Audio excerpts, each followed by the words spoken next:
Bonjour et bienvenue pour cette nouvelle chronique en immersion au cœur du numérique santé. Aujourd'hui, je voulais vous parler d'un sujet qui est en train de prendre un essor grandissant, c'est l'usage de la télésanté et notamment la télésanté face aux déserts médicaux. Alors, est-ce vraiment une bonne solution pour lutter contre ces déserts médicaux? C'est vrai qu'aujourd'hui, les inégalités territoriales d'accès aux soins sont de plus en plus importantes puisque près de 30% des Français vivent aujourd'hui dans des déserts médicaux ou zones sous-dotées.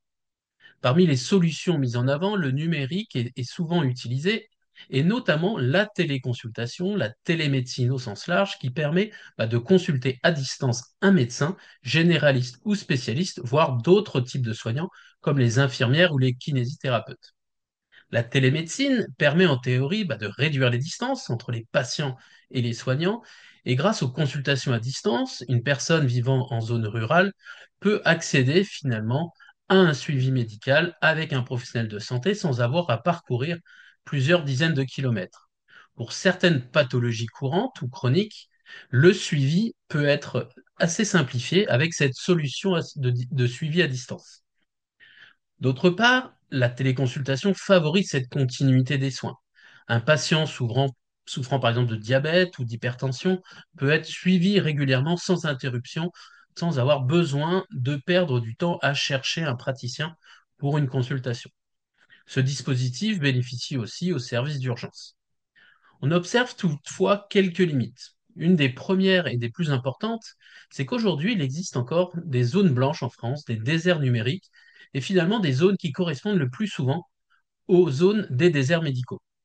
On a également une partie des Français qui souffrent d'électronisme, près de 17%, c'est-à-dire qu'ils ne savent pas du tout utiliser les outils numériques. Il y a également un manque d'accompagnement et de formation des professionnels de santé à l'utilisation de ces solutions. Et puis le facteur humain reste aussi un frein important, puisque l'absence de contact direct peut aussi altérer la confiance entre le patient et le médecin. Donc si la télésanté constitue aujourd'hui un atout indéniable pour améliorer l'accès aux soins, et notamment dans certaines zones rurales, elle ne remplace pas la nécessité, c'est vrai, d'une présence physique des professionnels de santé. Elle doit être considérée vraiment comme un outil complémentaire et pas en remplacement finalement de consultations existantes.